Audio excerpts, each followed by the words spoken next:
بسم اللہ الرحمن الرحیم۔ ہمارے آخری ربع کا آغاز ہوتا ہے آیت نمبر 32 سے سورہ کہف۔ وَاضْرِبْ لَهُم مَثَلَ الرَّجُلَيْنِ جَعَلْنَا، اور اے نبی کریم صلی اللہ علیہ وآلہ وسلم ان کے لیے ایک مثال بیان کیجئے۔ وہ آدمی ہیں، ہم نے ان میں سے ایک کو انگوروں کے 2 باغ عطا کیے اور ان کے گرد کھجوروں کی باڑ لگا دی اور ان دونوں کے درمیان کھیتی اگائی۔ مفسرین کا اس میں اختلاف ہے کہ یہ 2 شخص کون تھے۔ اللہ تعالیٰ نے تفہیم کے لیے بطور مثال ان کا تذکرہ کیا ہے یا واقعی وہ شخص ایسے تھے۔ اگر تھے تو یہ بنی اسرائیل میں گزرے ہیں یا اہل مکہ میں سے تھے۔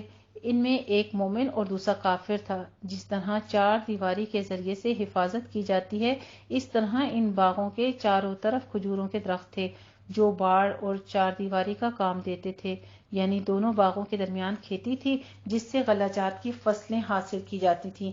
وہ دونوں باغ یعنی غلے اور میوے کے جامع تھے، یعنی اپنی پیداوار میں کوئی کمی نہیں کرتے تھے بلکہ بھرپور پیداوار دیتے تھے ان کے باغ، تاکہ باغوں کو سیراب کرنے میں کوئی انقطاع واقع نہ ہو، کوئی رکاوٹ نہ آئے یا بارانی علاقوں کی طرح بارش کے محتاج نہ رہیں۔ یعنی باغوں کے مالک نے جو کافر تھا اپنے ساتھی سے کہا جو مومن تھا کہ آپ اس کو روک دیں۔ جتھے سے مراد اولاً پیروکار اور نوکر چاکر ہیں، یعنی وہ کافر عجب اور غرور میں ہی مبتلا نہیں ہوا بلکہ اس کی مدہوشی اور مستقبل کی حسین اور لمبی امیدوں نے اسے اللہ کی گرفت اور مکافات عمل سے بالکل غافل کر دیا۔ علاوہ ازیں اس نے قیامت کا ہی انکار کر دیا۔ پھر ڈٹائی کا مظاہرہ کرتے ہوئے کہا کہ اگر قیامت برپا ہوئی بھی تو وہاں بھی حسن انجام میرا مقدر ہوگا۔ جس کا کفر و طغیان حد سے تجاوز کر جاتا ہے وہ مست میں پندار ہو کر ایسے متکبرانہ دعوے کرتا ہے جیسے دوسرے مقام پر اللہ سبحانہ تعالیٰ نے فرمایا، اگر مجھے رب کی طرف لوٹایا گیا تو وہاں بھی میرے لیے اچھائیاں ہوں گی۔ استغفر اللہ العظیم۔ جو متکبر ہوتے ہیں تو ان کے گمان کتنے اعلیٰ قسم کے ہوتے ہیں۔ خیر سے ان کو اس چیز کا احساس بھی نہیں ہوتا کہ ہمارا مالک ہم سے ناراض ہے تو وہ ہمیں جہنم دے گا یا ہمارے لیے نعمتیں ہیں۔ کیا آپ نے اس شخص کو دیکھا ہے جس نے ہماری آیتوں کے ساتھ کفر کیا ہے اور دعویٰ کیا کہ آخرت میں بھی مجھے مال و اولاد سے نوازے گا؟ اس کی یہ بات سن کر اس کے مومن ساتھی نے اس کو واعظ و تبلیغ کے انداز میں سمجھایا کہ تو اپنے خالق کے ساتھ کفر کا ارتکاب کر رہا ہے جس نے تجھے مٹی اور قطرہ پانی منی سے پیدا کیا ہے۔ ابو البشر آدم علیہ السلام چونکہ مٹی سے بنائے گئے تھے اس لیے انسانوں کی اصل مٹی ہی ہوئی ہے۔ پھر قریبی سبب وہ نطفہ بنا جو باپ کی سلب سے نکل کر رحم مادر میں گیا، وہاں 9 مہینے اس کی پرورش کی، پھر اسے پورا انسان بنا کر ماں کے پیٹ سے نکالا۔ بعض کے نزدیک مٹی سے پیدا ہونے کا مطلب ہے کہ انسان جو خوراک کھاتا ہے وہ سب زمین سے یعنی مٹی سے ہی حاصل ہوتی ہے۔ اسی خوراک سے وہ نطفہ بنتا ہے جو عورت کے رحم میں جا کر انسان کی پیدائش کا ذریعہ بنتا ہے۔ یوں بھی ہر انسان کی اصل مٹی ہی قرار پاتی ہے۔ ناشکر انسان کو اس کی اصل یاد دلا کر اسے خالق اور رب کی طرف توجہ دلائی جا رہی ہے تو اپنی حقیقت اور اصل پر تو غور کر اور پھر اپنے رب کے ان احسانات کو دیکھ، تجھے کیا کچھ بنا دیا اس نے، اور اس عمل تخلیق میں کوئی اس کا شریک اور مددگار نہیں ہے۔ یہ سب کچھ کرنے والا صرف اور صرف اللہ ہے۔ وہی اللہ تعالیٰ ہے جس کو ماننے کے لیے تو تیار نہیں۔ کس قدر انسان ناشکر ہے۔ وَقَانَ الْإِنسَانُ كَفُورًا۔ سورہ بنی اسرائیل میں یہی بات پیچھے گزر چکی ہے نا، تو یہاں پر ان آیات میں انہی ساری باتوں کا پھر تذکرہ ہو رہا ہے کہ وَفَجَّرْنَا خِلَالَهُمَا نَهَرًا، اور ان کے درمیان ہم نے ایک نہر بہا دی اور اس کے لیے پھل تھے۔ تو وہ اپنے ساتھی سے کہنے لگا جبکہ اس سے بحث کر رہا تھا، میں تجھ سے مال میں زیادہ ہوں اور جتھے میں بھی زیادہ معزز ہوں۔ اور وہ اپنے باغ میں داخل ہوا جبکہ وہ اپنی جان کے لیے ظالم تھا۔ اس نے کہا میں گمان نہیں کرتا کہ یہ باغ کبھی تباہ ہوگا، اور میں گمان نہیں کرتا کہ قیامت ہونے والی ہے، اور اگر بالفرض واقع مجھے اپنے رب کی طرف لوٹایا گیا تو یقیناً ضرور میں وہاں ان باغوں سے بہتر لوٹنے کی جگہ پاؤں گا۔ قال له صاحبه وهو يحاوره، اس کے مومن ساتھی نے اس سے کہا جبکہ وہ اسے جواب دے رہا تھا، کیا تو اس ذات کے ساتھ کفر کرتا ہے جس نے تجھے مٹی سے پیدا کیا، پھر نطفے سے، پھر تجھے ٹھیک پورا مرد بنا دیا؟ لیکن میں تو عقیدہ رکھتا ہوں اس بات پر کہ وہ اللہ ہی میرا رب ہے اور میں اپنے رب کے ساتھ کسی کو بھی شریک نہیں کرتا۔ اور جب تو اپنے باغ میں داخل ہوا تو اس نے کہا کیوں نہ تو نے کہا کہ ماشاء اللہ، ماشاء اللہ لا قوت الا باللہ، ماشاء اللہ لا قوت الا باللہ، جو اللہ نے چاہا کوئی قوت نہیں مگر اللہ کی مدد سے۔ اللہ کی نعمتوں کا شکر ادا کرنے کا طریقہ بتلاتے ہوئے کہا جا رہا ہے کہ باغ میں داخل ہوتے ہوئے وقت سرکشی اور غرور کا مظاہرہ کرنے کی بجائے یہ کہا ہوتا کہ جو چاہا اللہ نے اس نے عنایت کیا ہے، یہ اسی کا اقتدار تھا، اسی کی قوت تھی، وہ چاہے تو اسے باقی رکھے اور چاہے تو فنا کر دے۔ اسی لیے بعض سلف نے کہا ہے کہ جس کو اپنا مال، اولاد یا حال اچھا لگے تو خود بھی کہہ دینا چاہیے۔ اسے تفسیر ابن کثیر نے روایت کیا ہے کہ خود بھی پڑھ لینا چاہیے اپنے اوپر، اپنی اولاد کے اوپر، اپنے مال کے اوپر، ماشاء اللہ لا قوت الا باللہ۔ حدیث شریف میں آتا ہے کہ جب تم میں سے کوئی شخص اپنے بھائی میں خوش کن چیز دیکھے تو اسے برکت کی دعا دے، کیونکہ نظر کا لگنا برحق ہے۔ اسے سنن ابن ماجہ نے روایت کیا ہے۔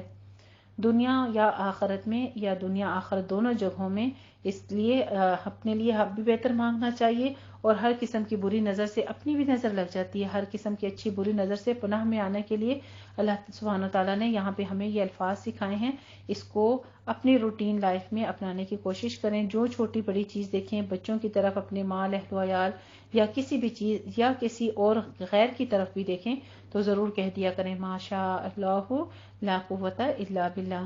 فعسى ربی ان یؤتینی، تو امید ہے کہ میرا رب مجھے تیرے باغ سے بہتر دے اور اس تیرے باغ پر آسمان سے کوئی عذاب بھیجے تو وہ باغ چٹیل پھیلا ہوا میدان ہو جائے گا، یا اس کا گہرا پانی ہو جائے، پھر تو ہرگز اسے تلاش کرنے کی استطاعت نہیں رکھے گا، اور اس کا پھل گھیر لیا تب تباہ کر دیا گیا، پھر وہ ایسے ہو گیا کہ اس کا مال پر اپنی ہتھیلیاں ملتا ہوا وہ خود رہ گیا جو اس نے اس میں سے خرچ کیا تھا، جبکہ وہ باغ اپنی چھتریوں پر گرا ہوا تھا، اور وہ کہتا تھا اے کاش میں اپنے رب کے ساتھ کسی کو بھی شریک نہ کرتا، اور اس کے لیے کوئی ایسا گروہ نہ تھا جو اللہ کے سوا اس کی مدد کرتے، اور نہ وہ خود ہم سے بدلہ لینے والا تھا۔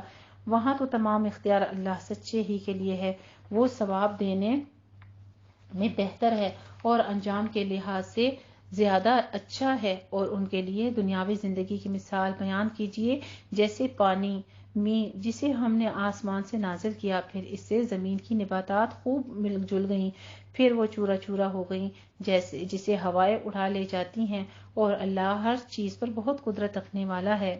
المال والبنون زینت الحیات الدنیا، مال اور بیٹے کیا ہیں؟ یہ تو دنیا کی زینت ہے، صرف زندگی گزارنے کی ایک زینت ہے۔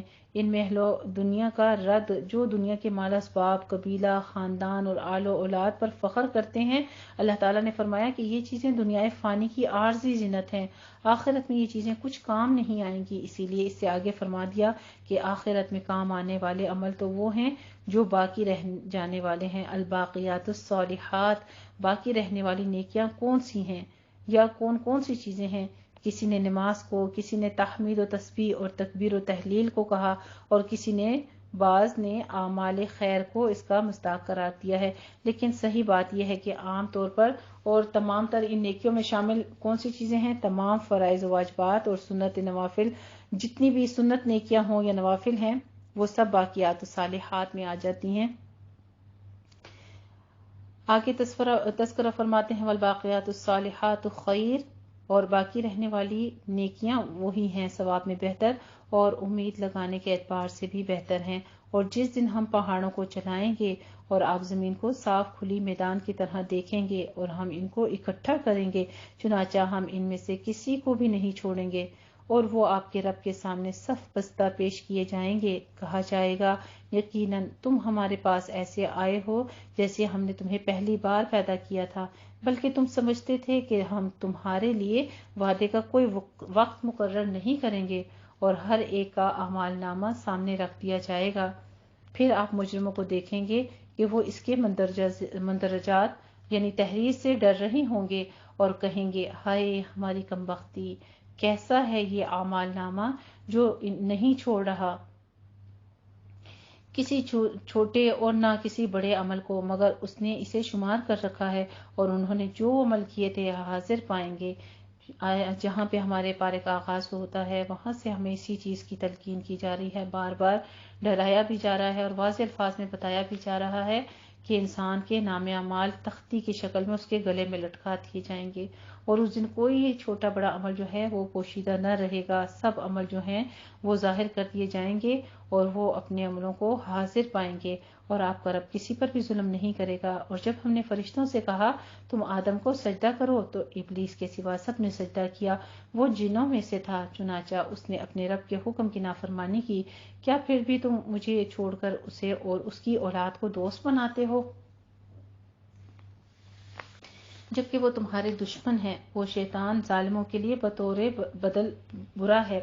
میں نے انہیں نہ آسمانوں اور زمین کے پیدا کرنے میں گواہ حاضر کیا اور نہ خود ان کے پیدا کرنے میں، اور میں گمراہ کرنے والوں کو بعض مددگاروں کو بنانے کے لیے نہیں بنایا۔ اور جس دن اللہ وہ کہے گا پکارو میرے ان شریکوں کو جنہیں تم میرا شریک سمجھتے تھے، پھر وہ انہیں پکاریں گے مگر وہ انہیں کوئی جواب نہ دیں گے، اور ہم نے ان کے درمیان ہلاکت گاہ بنا دیں گے۔ اور مجرم آگ کو دیکھیں گے تو یقین کریں گے کہ بے شک وہ اس میں گرنے والے ہیں اور وہ اس سے پھرنے کی کوئی جگہ نہ پائیں گے۔ اور ہم نے اس قرآن میں لوگوں کے لیے پھیر پھیر کر ہر قسم کی مثال بیان کی ہے، اور انسان تمام چیزوں سے زیادہ جھگڑالو ہے۔ پہلے کہہ دیا کہ انسان بہت ناشکرا ہے، پھر فرما دیا کہ انسان بہت بخیل ہے، اور یہاں فرما رہے ہیں کہ انسان بہت زیادہ جھگڑالو ہے، اور لوگوں کو ایمان لانے سے نہیں روکا جب ان کے پاس ہدایت آ گئی اور اپنے رب سے استغفار کرنے سے، مگر اس بات نے کہ وہ چاہتے ہیں انہیں پہلے لوگوں کا ایسا معاملہ پیش آئے یا ان پر عذاب بالکل سامنے آ جائے۔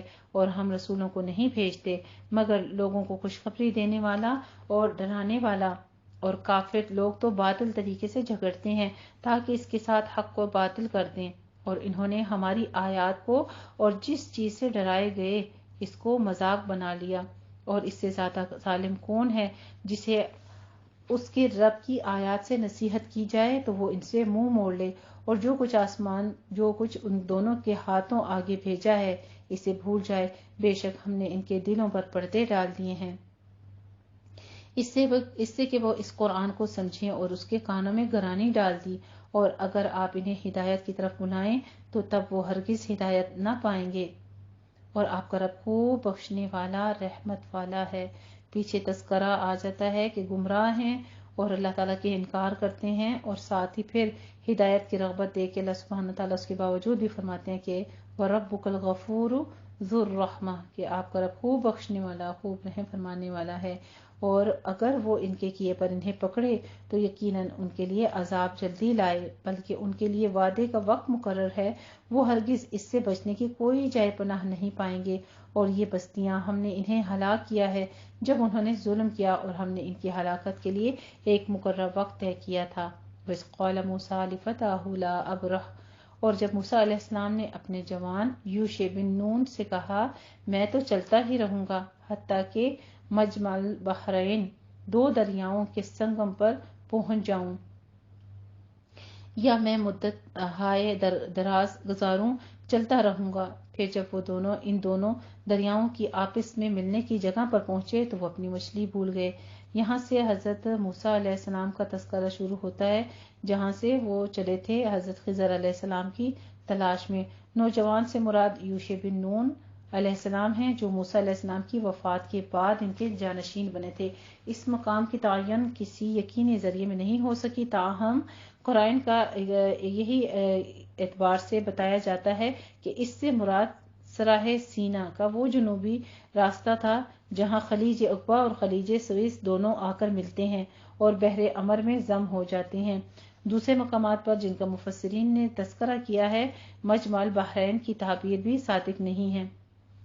اس کے معنی جو آگے آیت میں بتایا گیا ہے، اس سے مراد یہ ہے کہ 70 یا 80 سال، اور دوسرے معنی غیر معینہ مدت کے ہیں۔ یہاں یہی دوسرے معنی مراد ہیں، یعنی جب تک مجمع البحرین یعنی دونوں جہانوں کے سمندر نہیں پہنچوں گا چلتا رہوں گا اور سفر جاری رکھوں گا، چاہے کتنا بھی سفر لگ جائے۔ موسیٰ علیہ السلام کو اس سفر کی ضرورت اس لیے پیش آئی کہ ایک موقع پر ان سے ایک آدمی نے پوچھا لوگوں میں سب سے بڑا عالم کون ہے؟ موسیٰ علیہ السلام نے جواب دیا میں ہوں۔ اللہ سبحانہ تعالیٰ کا ان کا یہ جملہ پسند نہیں آیا، اس لیے کہ انہوں نے اس کا علم اللہ کی طرف سپرد نہیں کیا، اور وحی کے ذریعے سے انہیں مطلع کیا گیا کہ ہمارا ایک بندہ خضر ہے جو تجھ سے بھی بڑا عالم ہے۔ موسیٰ علیہ السلام نے پوچھا کہ یا اللہ، اس سے ملاقات کس طرح ہو سکتی ہے؟ اللہ سبحانہ تعالیٰ نے فرمایا جہاں دونوں سمندر ملتے ہیں وہیں ہمارا وہ بندہ بھی ہوگا۔ نیز فرمایا کہ مچھلی ساتھ لے جاؤ، جہاں مچھلی تمہاری ٹوکری زنبیل سے نکل کر غائب ہو جائے گی تو سمجھ لینا کہ یہی مقام ہے۔ اسے صحیح بخاری نے روایت کیا ہے۔ چنانچہ اس حکم کے مطابق انہوں نے ایک مچھلی لی اور سفر شروع کر دیا۔ یعنی جب مچھلی وہ زندہ ہو کر سمندر میں چلی گئی تو اس کے لیے پھر اللہ سبحانہ تعالیٰ نے سمندر میں سرنگ کی طرح راستہ بنا دیا۔ یوشع علیہ السلام نے مچھلی کو سمندر میں جاتے اور راستہ بنتے ہوئے دیکھا، لیکن موسیٰ علیہ السلام کو بتلانا بھول گئے، حتیٰ کہ آرام کر کے وہاں سے پھر سفر شروع کر دیا۔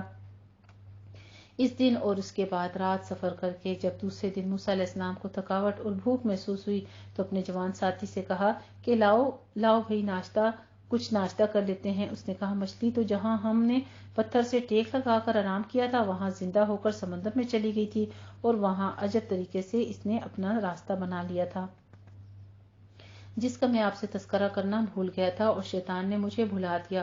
موسیٰ علیہ السلام نے کہا اللہ کے بندے، جہاں مچھلی نے زندہ ہو کر غائب ہونا تھا وہی تو ہمارا مطلوبہ جگہ تھی، اور وہیں تو ہم نے رکنا تھا۔ جہاں مچھلی زندہ ہو کر غائب ہو گئی وہی جگہ تھی ہمارا سفر کا جہاں اختتام ہونا تھا۔ چنانچہ اپنے نشانات قدم کے دیکھتے ہوئے پیچھے لوٹے اور اسی جگہ واپس پہنچ گئے۔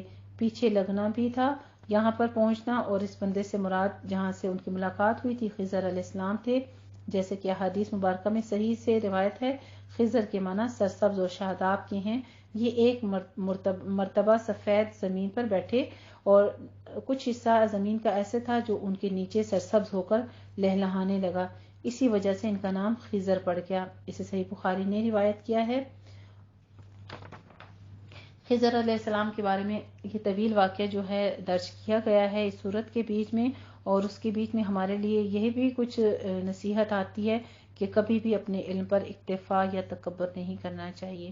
ہر چیز کا علم جو ہے وہ اللہ سبحانہ تعالیٰ کے پاس ہے۔ جیسا کہ حضرت موسیٰ علیہ السلام کا یہ ذکر آ رہا ہے تو اس سے ہمیں بھی یہی نصیحت ہوتی ہے کہ ہر چیز کا علم جو ہے وہ اللہ کا احسان اور شکر سمجھ کے کہ اس کی عطا کردہ علم ہے اس کو ہی اپنانا چاہیے۔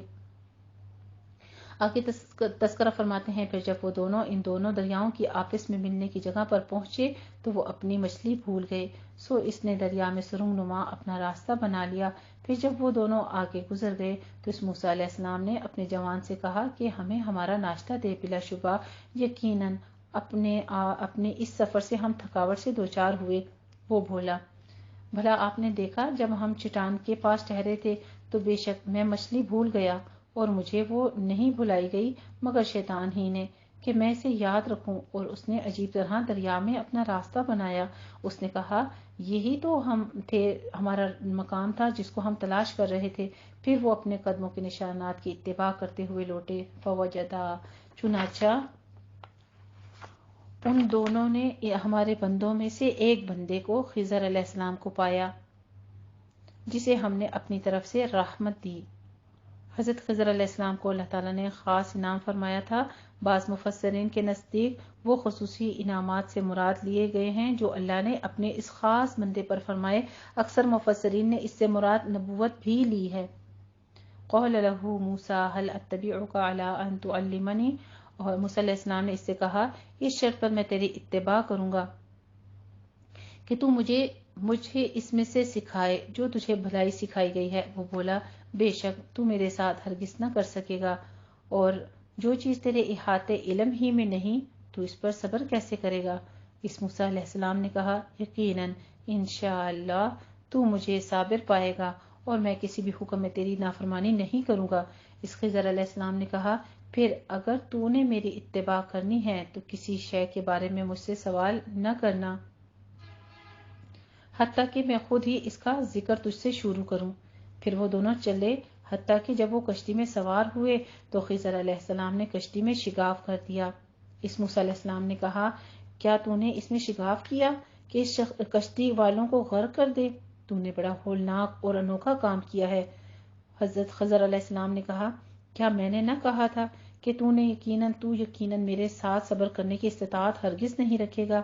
اس موسیٰ علیہ السلام نے کہا، میری بھول چوک پر تو نے مجھے نہ پکڑ، اور تو نے مجھے جو کہا ہے اس کو چھوڑ دے اور میرے معاملے میں مجھے مشکل میں نہ ڈال۔ پھر وہ دونوں چلے، حتیٰ کہ جب وہ دونوں ایک لڑکے سے ملے تو اس خضر علیہ السلام نے اسے قتل کر دیا۔ اس موسیٰ علیہ السلام نے کہا، کیا تو نے ایک پاک بے گناہ نفس کو کسی جان کے قصاص کے بغیر قتل کر دیا؟ یقیناً تو نے تو بہت ہی برا کام کیا ہے۔ حضرت خضر علیہ السلام نے جو بھی کیا وہ اللہ کے اذن سے کیا تھا، جس کے بارے میں اس نے کہہ دیا تھا کہ جس کا پورا علم ہو اس کے بارے میں تو بولے گا، ادروائز ان کو منع کر دیا تھا کہ تو نے بات کے بیچ میں ذکر نہیں چھیڑنا جب تک میں خود نہ بتاؤں۔ موسیٰ علیہ السلام کو چونکہ اس کا علم خاص کی خبر نہیں تھی، جس کی بنا پر خضر علیہ السلام نے کشتی کے تختے توڑ دیے تھے، اس لیے صبر نہ کر سکے اور اپنے علم و فہم کے مطابق اسے نہایت ہولناک قرار دیا۔ اس کے معنی یہ بھی ہے کہ ہیبت ناک کام کر دیا تھا انہوں نے، یعنی میرے ساتھ آسانی کا معاملہ کرتے، سختی کا نہیں۔ اس سے مراد ایک بالغ جوان تھا، جو آگے ایک بچے کا ذکر کیا گیا ہے کہ وہ جوان تھا اور نابالغ بچہ بھی لیا جا سکتا ہے، کہ بڑا ہی برا کام جس کی شریعت میں گنجائش نہیں تھی۔ باز نے کہا کہ اس کے معنی پہلے کام کشتی کے تختے توڑنے سے زیادہ برا کام تھا کہ اس نے ایک جان کو بھی قتل کیا۔ قتل بھی ایسا ہی کام تھا جس کا ازالہ ممکن نہیں، جبکہ کشتی کے تختے اکھیڑ دینا ایسا کام ہے جس کا ادراک ازالہ کیا جا سکتا ہے۔ بعض نے اس کے معنی کیے ہیں کہ پہلے کام کی نسبت دوسرا جو جان کو قتل کرنا تھا یہ زیادہ مشکل تھا اور زیادہ برا تھا، ساری کشتی والوں کو ڈبو دینے سے کم تر تھا۔ اسے فتح تقدیر روایت کرتے ہیں، لیکن پہلا مفہوم یہی ہے کیونکہ موسیٰ علیہ السلام کو جو علم شریعت حاصل تھا، اس کی روح سے خضر علیہ السلام کا یہ کام بہرحال خلاف شرع تھا، جس کی وجہ سے انہوں نے اعتراض کیا اور اسے نہایت برا کام قرار دیا۔ تاہم خضر علیہ السلام امر الہی کی وجہ سے اس کے کرنے کے پابند تھے، اللہ نے ان کو حکم کر دیا تھا اور موسیٰ علیہ السلام اس سے باخبر نہیں تھے، اس سے بالکل ہی بے خبر تھے۔ ہمیں یہ بھی سیکھنے کو ملتا ہے، الحمدللہ رب العالمین، اس بارے میں ہمیں بہت کچھ سیکھنے کو ملا، اور آخری آیات مبارکہ سے یہ بھی سیکھنے کو ملتا ہے کہ علم کے لیے سب سے پہلی سیڑھی جو ہے وہ صبر ہے۔ اگر ہمارے اندر صبر نہیں ہے تو پھر ہم علم کے دروازے کو دستک نہیں دے سکتے اور نہ اس دروازے میں داخل ہو سکتے ہیں۔ الحمدللہ رب العالمین، ہمارا پارہ 15 جو ہے یہاں تک تکمیل ہوتا ہے، سورہ کہف آیت نمبر 74 پر۔ انشاءاللہ تعالیٰ کل ہم اس سے آگے پڑھیں گے۔ وآخر دعوانا ان الحمدللہ رب العالمین۔ جزاک اللہ حسن الجزا۔